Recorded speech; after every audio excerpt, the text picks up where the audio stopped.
Hello student, आज हम करेंगे आपकी क्लास 10 का चैप्टर 1 रियल नंबर्स का इंट्रोडक्शन। ठीक है, उसके अंदर सबसे पहले आपने 9th क्लास में भी पढ़ा होगा कि नेचुरल नंबर क्या होते हैं। तो नेचुरल नंबर को पहले तो हम n से डिनोट करते हैं। ठीक है, और नेचुरल नंबर को जितनी भी काउंटिंग्स होती हैं, जैसे हमने बचपन से सीखा है, काउंटिंग्स 1 से स्टार्ट होती हैं, तो 1 से लेके 1 2 3 अप टू 7 जहाँ तक भी चलती हैं उन सबको क्या कहते हैं हम नेचुरल नंबर। फिर होता है हमारा होल नंबर। होल नंबर क्या होता है, अब जैसे अगर हमारा 1 से स्टार्ट तो हो गई, अगर हमें 1 में 0 ले दूं, अगर जैसे मेरे पास 4 कोई ऑब्जेक्ट हैं और 4 ऑब्जेक्ट मैंने किसी, या फिर 4 टॉफीज मान लो, अगर मेरे पास 4 टॉफीज हैं और 4 ही टॉफीज मैंने अपनी फ्रेंड्स को दे दी, तो अब मेरे पास क्या बची 0। तो इसीलिए अब जो होल नंबर है वो कहाँ से स्टार्ट होता है, नेचुरल नंबर में अगर हम एक 0 और डाल दें तो वो उसको क्या कहते हैं हम होल नंबर। यानी कि होल नंबर कहाँ से स्टार्ट होते हैं, हमारे 0 से स्टार्ट होते हैं, 0 1 2 3 अप टू 7। फिर आते हैं हमारा इंटीजर्स। ठीक है, इंटीजर्स क्या होते हैं, जैसे अगर मैं 2 को 2 में से माइनस कर दूं, 2 को 1 में से माइनस करूं तो 1 मिलेगा हमें, लेकिन 1 को अगर मैं 2 में से माइनस कर दूं 1 माइनस 2, तो क्या आता है हमारे पास नेगेटिव नंबर, यानी कि माइनस का 1 आता है। तो अगर हमारे पास नेगेटिव नंबर भी आ जाए, पॉजिटिव नंबर भी आ जाए, सारा आ जाए, जैसे हमारी नंबर लाइन होती है, नंबर लाइन में हमारी 0 होती है, फिर 0 के अगर हम राइट में जाते हैं तो हमारे पास क्या आते हैं पॉजिटिव नंबर्स, और अगर 0 के लेफ्ट में जाते हैं तो क्या आते हैं हमारे नेगेटिव नंबर। तो इंटीजर्स क्या होते हैं हमारे, इसमें नेगेटिव नंबर भी होते हैं और पॉजिटिव नंबर भी होते हैं, इंक्लूड 0।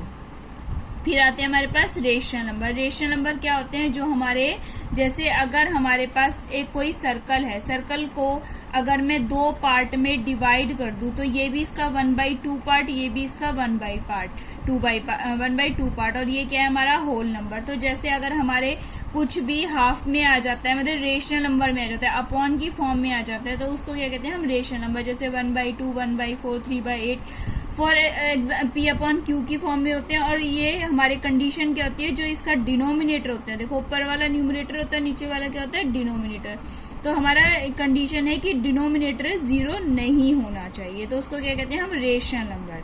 ठीक है, आपने इतना भी पढ़ा होगा कि रेशनल नंबर हमारे 2 टाइप के होते हैं, जैसे एक टर्मिनेटिंग, 9th क्लास में पढ़ा हमने, एक टर्मिनेटिंग भी होते हैं और एक नॉन टर्मिनेटिंग विद रिपीटिंग वाले भी रेशनल नंबर होते हैं। तो रेशनल नंबर एक तो पी अपॉन क्यू की फॉर्म में होते हैं, उनको रेशनल नंबर कहते हैं।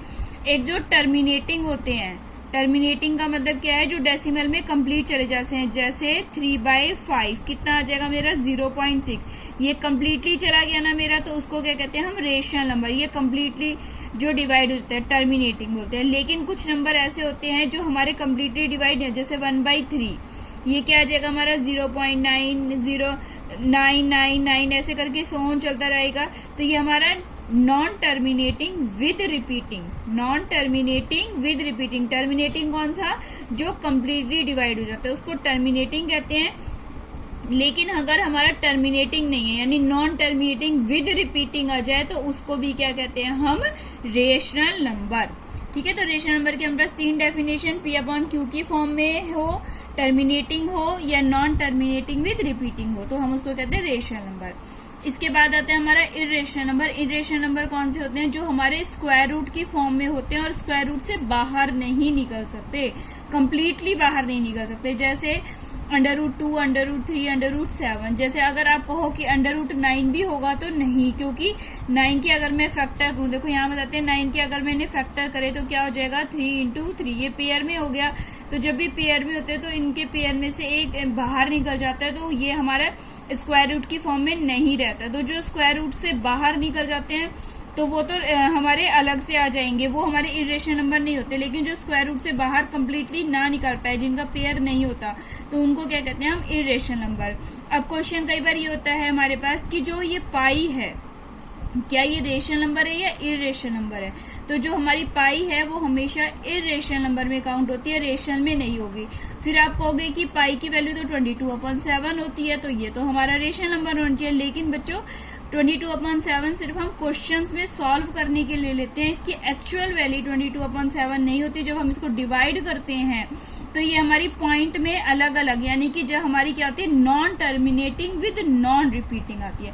मैंने अभी आपको क्या बताई थी कि रेशनल में तो टर्मिनेटिंग विद रिपीटिंग आनी चाहिए, लेकिन इसकी वैल्यू क्या आती है हमारी, non terminating with non repeating, यानी इसमें रिपीट नहीं होता। तो इस वजह से हम पाई को क्या कहते हैं, इरेशनल नंबर। सिर्फ अपनी इजी के लिए, क्वेश्चन सॉल्व करने के लिए हम इजीली इसको 22/7 या 3.14 ले लेते हैं। वैसे हम पाई को अगर क्वेश्चन पूछा जाए कि ये रेशनल है या इरेशनल, तो हम इसको क्या कहेंगे, ये इरेशनल नंबर है।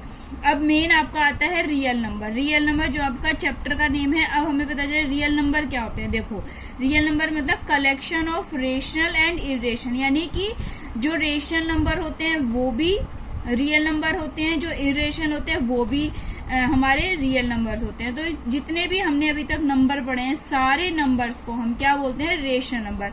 अब इसमें एक चीज और ध्यान देने वाली बात है। देखो, ये जो ग्राफ है ये नीचे तो चलता है लेकिन ये ऊपर नहीं जाता। मतलब कि जैसे अगर मैं कहूँ हर नेचुरल नंबर होल नंबर होता है, तो हाँ होता है, लेकिन अगर मैं ऊपर जाऊं कि क्या हर whole number, every whole number is a natural number, तो नो, क्योंकि 0 हमारा होल नंबर है लेकिन 0 नेचुरल नंबर नहीं है।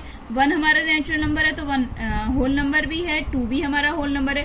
तो मीन्स क्या है, ये ग्राफ नीचे तो आएगा ऐसे करके कि जो नेचुरल नंबर है वो होल नंबर होगा, जो होल नंबर है वो इंटीजर्स भी होगा, या नेचुरल नंबर हमारा हर एक नेचुरल नंबर रेशनल नंबर भी होता है, लेकिन ये ऊपर नहीं जाएगा।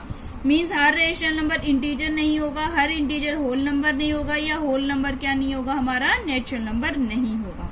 और जो रियल नंबर्स हैं वो सारे होते हैं। जैसे कि अगर आप 0 कहो, क्या 0 हमारा क्या है, रेशनल नंबर है या इरेशनल है, तो 0 हमारा रेशनल नंबर होगा। क्यों होगा, क्योंकि हम 0 के नीचे अगर हम 1 लगा दें, हमारे पास कंडीशन क्या है, 1 जो हमारा डिनोमीटर है वो 0 नहीं होना चाहिए। तो अगर हम 1 लगा देंगे तो ये हमारा डिनोमीटर 0 नहीं है, तो ये हमारा क्या आ जाएगा, रेशनल नंबर आता है। और रियल नंबर भी होगा, 0 हमारा क्या होगा, रियल नंबर भी होगा। तो जितने भी सारे नंबर्स हैं, natural number, whole number, integers, rational, तो ये सारे क्या होते हैं, हमारे रियल नंबर होते हैं।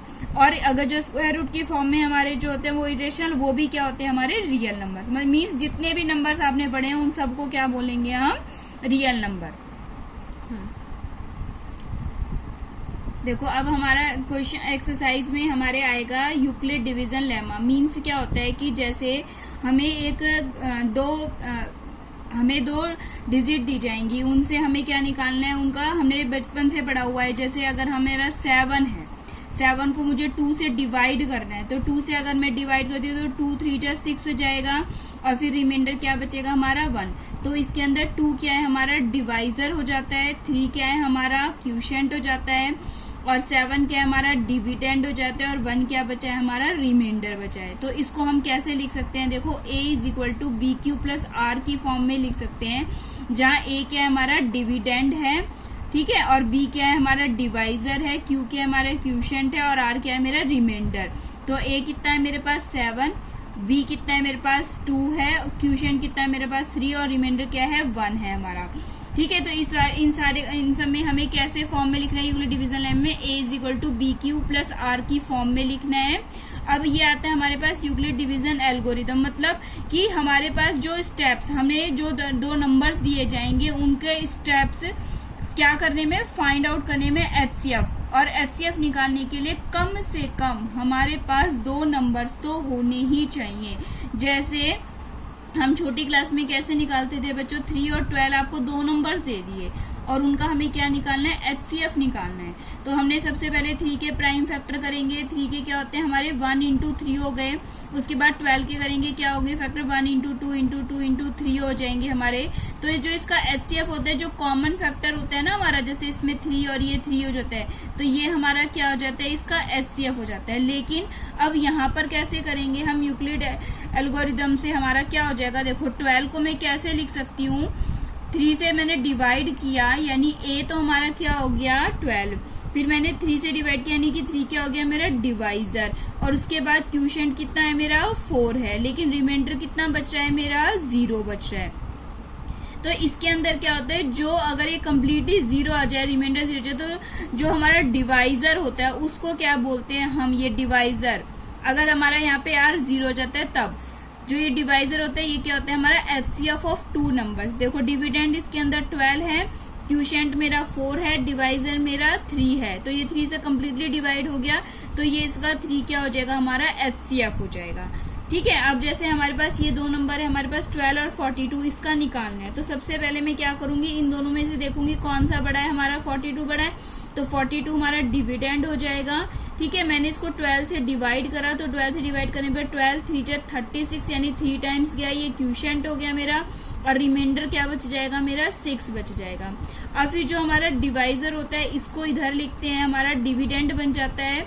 फिर जो ये रिमाइंडर होता है, रिमाइंडर से फिर डिवाइड करते हैं, तो ये 6 से मैंने डिवाइड किया, 12 को कितने टाइम्स गया, ये 2 टाइम्स गया, 6 2 12 गया। अब की बार रिमाइंडर क्या बच गया मेरे पास 0, तो ये जो बचेगा हमारे पास लास्ट में, जब ये हमारे पास 0 हो जाता है तो ये जो डिवाइजर होता है ये क्या हो जाता है हमारा HCF हो जाता है। अगर इन क्वेश्चंस को आप इस मेथड से भी कर सकते हैं, अगर थोड़ी सी कंफ्यूजन है तो देखो इस मेथड से करेंगे।